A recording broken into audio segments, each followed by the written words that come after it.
नमस्कार साथियों, 10वीं कक्षा हिंदी विषय के अंतर्गत व्याकरण के तहत शब्द पद और पदबंध के प्रकार के अंतर्गत हम देख रहे थे। क्रिया पदबंध तक हम पिछले वीडियो में देख चुके हैं। आज पदबंध का 5वां और अंतिम प्रकार क्रिया विशेषण पदबंध अथवा अव्यय पदबंध के बारे में और उसके प्रकार के बारे में चर्चा करेंगे साथियों। सबसे पहले तो क्रिया विशेषण देखिए, जो क्रिया की विशेषता बताता है। हमने पिछले में क्या पढ़ा? क्रिया पदबंध पढ़ा, जो उसके काम की विशेषता बताए उसको कहा जाता है क्रिया विशेषण पदबंध। जैसे वह बोलते हैं राम चलता है, चलना क्रिया हो गया। राम तेज चलता है, क्रिया विशेषण में आ गया, क्योंकि उसके चलने की विशेषता को बताया जा रहा है। राम लिखता है, राम बहुत सुंदर लिखता है, ये उसकी विशेषता बता दिया, क्रिया की विशेषता। तो वह हो जाएगा क्रिया विशेषण पदबंध, क्रिया विशेषण शब्द हो जाएगा। तो क्रिया विशेषण का एक दूसरा नाम है अव्यय। अव्यय इसलिए कहा, पद के 5 भेद, बार बार आपको मैं शुरू से बोल रहा हूं। संज्ञा, सर्वनाम, विशेषण, क्रिया और 5वां है अव्यय। अव्यय अथवा क्रिया विशेषण पदबंध। अव्यय के 4 भेद हैं और निपात सहित 5 हो जाता है। तो 4 को पकड़ते, निपात तो अलग ही होता है वास्तव में। तो 4 भेद में पहला प्रकार है क्रिया विशेषण, इसलिए उसको क्रिया विशेषण पदबंध या अव्यय पदबंध कहा जाता है। अव्यय के जैसे संज्ञा के 5 भेद हैं, सर्वनाम के 6 भेद हैं, विशेषण के 4 भेद हैं और क्रिया के 2 भेद हैं। उसी तरह से अव्यय के 4 भेद हैं। क्रिया विशेषण अव्यय, संबंध बोधक अव्यय, समुच्चय बोधक अव्यय और विस्मयादि बोधक अव्यय। और क्रिया विशेषण के फिर से 4 भेद हैं।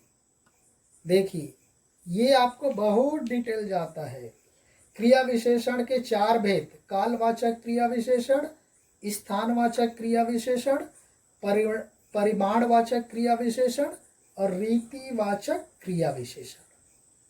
और उन सब के अंदर में भी और आपको प्रकार मिलेंगे, वो बहुत डिटेल जाता है, सैकड़ों शब्द हैं उसमें।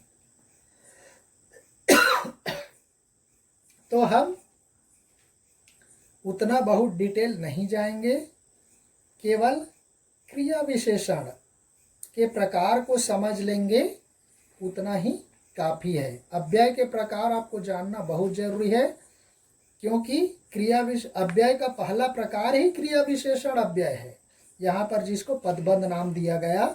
इसलिए देखिए, हमने वहाँ लिख दिया है, वह पद समूह जो वाक्य में क्रिया विशेषण का कार्य करता है उसे क्रिया विशेषण या अव्यय पदबंध कहते हैं। क्रिया विशेषण या अव्यय। आपको समास में भी ये अव्यय के बारे में बहुत डिटेल बताया था, क्योंकि वहाँ पर अव्ययी भाव समास इसी अव्यय से जुड़ा हुआ है और यहीं से ही उसके संबंध हैं। तो जैसे क्रिया विशेषण संबंध पदबंध अव्यय से जुड़ा है, वैसे समास का पहला प्रकार अव्ययी भाव समास भी अव्यय से जुड़ा हुआ है। उसमें मैंने बहुत डिटेल से बताया था, सेम वहीं पर वही टॉपिक यहाँ पर फिर से निकल रहा है।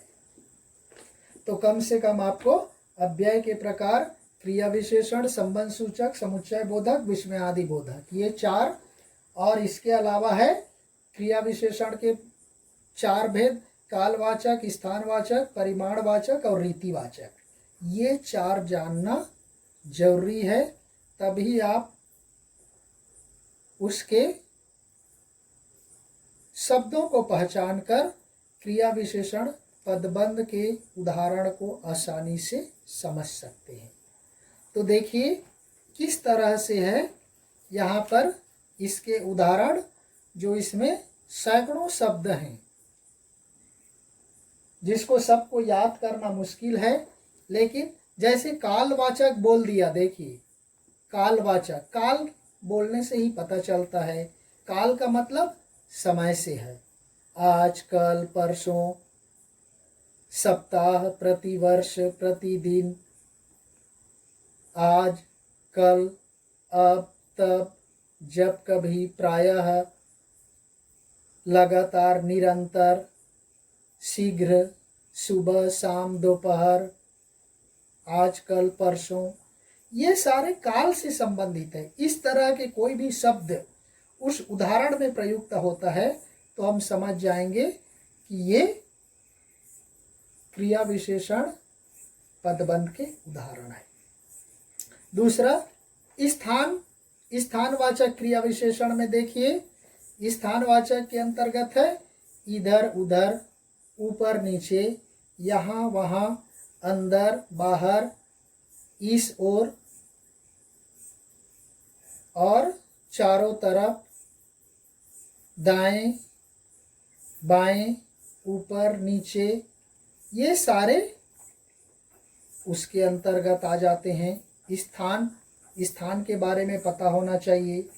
नेक्स्ट है परिमाण, परिमाण मतलब मात्रा, क्वांटिटी, जो आपको किसमें आया है, विशेषण में भी आया है।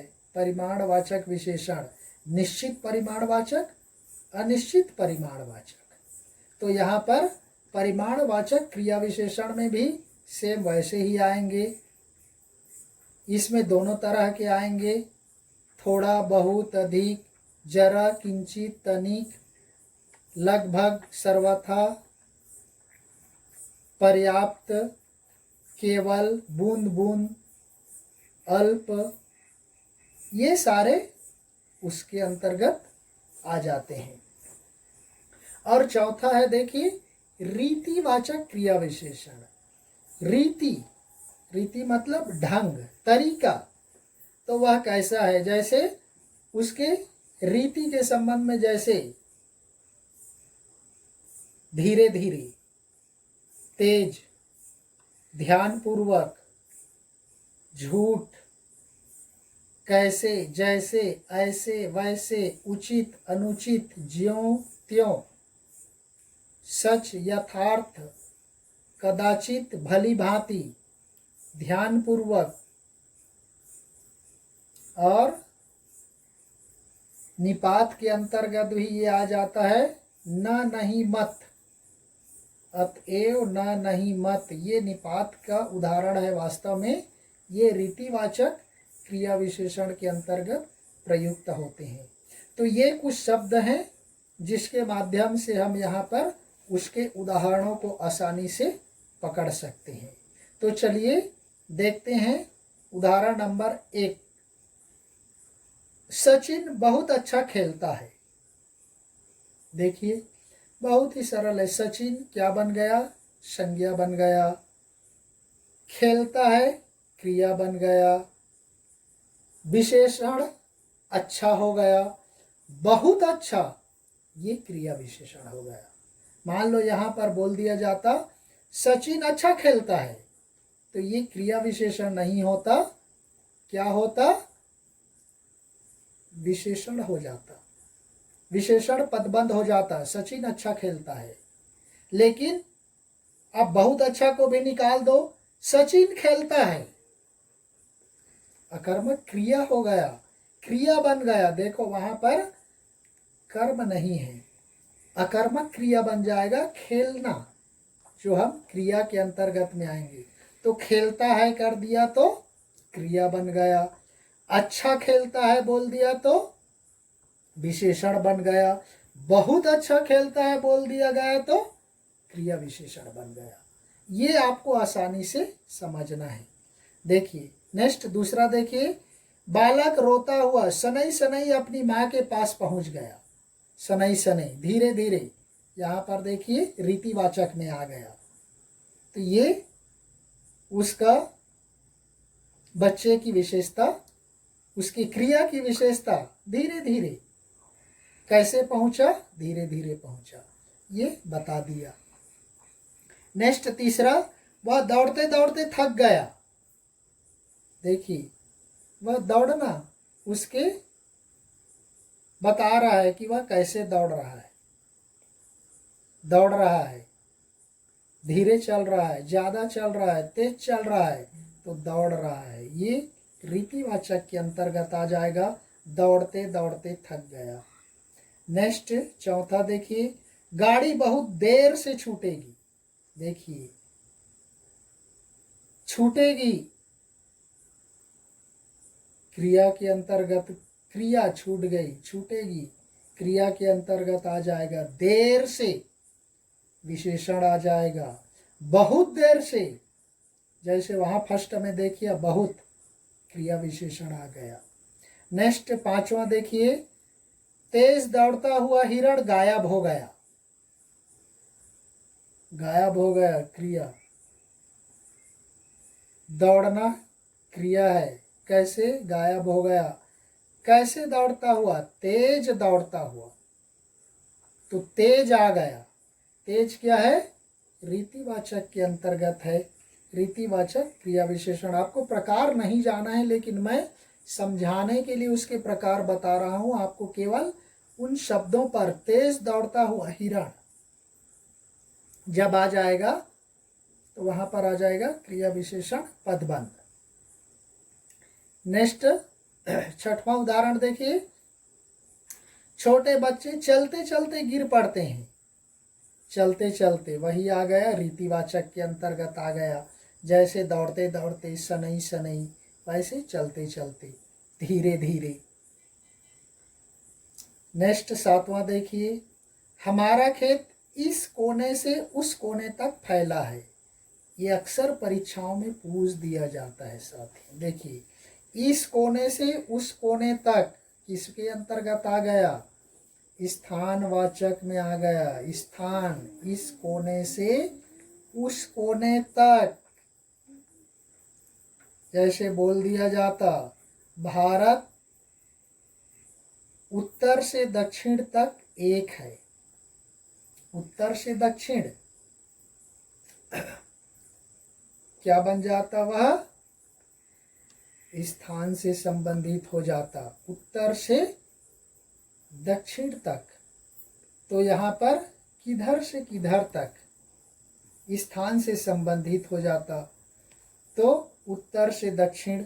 वैसे यहाँ पर है, हमारा खेत इस कोने से उस कोने तक फैला है, तो ये आ जाएगा स्थानवाचक क्रिया विशेषण, अर्थात क्रिया विशेषण पदबंध। आठवां देखिए, कश्मीर से कन्याकुमारी तक भारत एक है। जो आपको बताया उत्तर से दक्षिण तक भारत एक है, आ जाता है। कश्मीर से कन्याकुमारी तक, स्थान आ गया। कहाँ, स्थान कश्मीर, नीचे साउथ में कन्याकुमारी, तो स्थान से संबंधित हो गया। नेक्स्ट नौवां और लास्ट उदाहरण है, पिछले दिनों की अपेक्षा आज ठंड अधिक है। की अपेक्षा, ये भी किससे संबंधित आ गया, क्रिया विशेषण के अंतर्गत तुलना कर दिया गया है। की अपेक्षा, अधिक कम, परिमाण के अंतर्गत आ गया। की अपेक्षा ठंड अधिक है, अधिक, देखिए परिमाण के अंतर्गत आ गया। तो यहाँ पर किसी से तुलना करना, दिशा बताना, दाएं से बाएं तक होना, स्थान से संबंधित बताना, ये सारे क्रिया विशेषण पदबंध के अंतर्गत आता है। तो इस तरह से मेरे विचार से आपको समझ में आ गया होगा कि जो संज्ञा और सर्वनाम की विशेषता बताए, अर्थात विशेषण की भी और विशेषता बताए, वह क्रिया विशेषण के अंतर्गत आ जाता है। और क्रिया विशेषण के 4 भेद हैं जो आपको शुरू में बता दिया, कालवाचक, स्थानवाचक, परिमाणवाचक, रीतिवाचक, उससे संबंधित उदाहरण। तो साथियों, ये सबको आसानी से नोट कर लो, नोट्स बना लो और ध्यान से इसको पढ़ो। उसके नीचे आपको अंडरलाइन जो भी मिलता जाएगा, किससे वह संबंधित है, वह संज्ञा से संबंधित है, सर्वनाम से संबंधित है, विशेषण से संबंधित है, या क्रिया से संबंधित है, या क्रिया विशेषण से संबंधित है। ये एक 8-8, 9-9 उदाहरण आपके सामने नमूने के तौर पर, उदाहरण एग्जाम्पल के तौर पर प्रस्तुत किया गया है। इससे इसी तरह के अन्य उदाहरण परीक्षा में पूछे जाएंगे, जिसको आपको पहचान कर, समझ कर लिखना पड़ता है।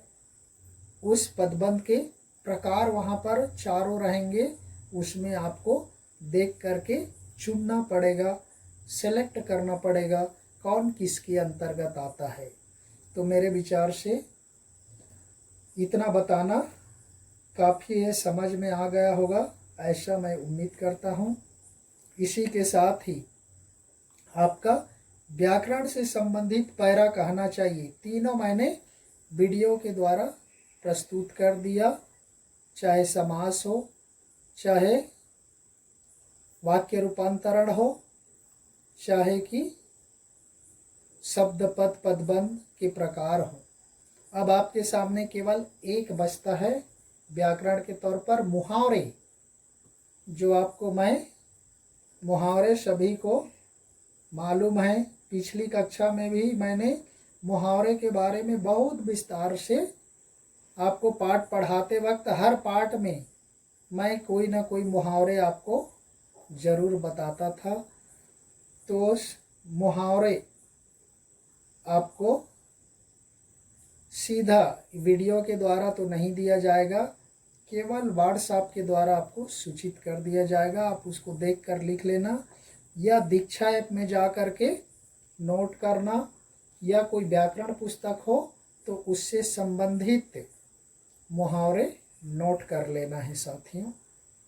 तो यहीं पर हम इसको विराम देते हैं। धन्यवाद। जय हिंद।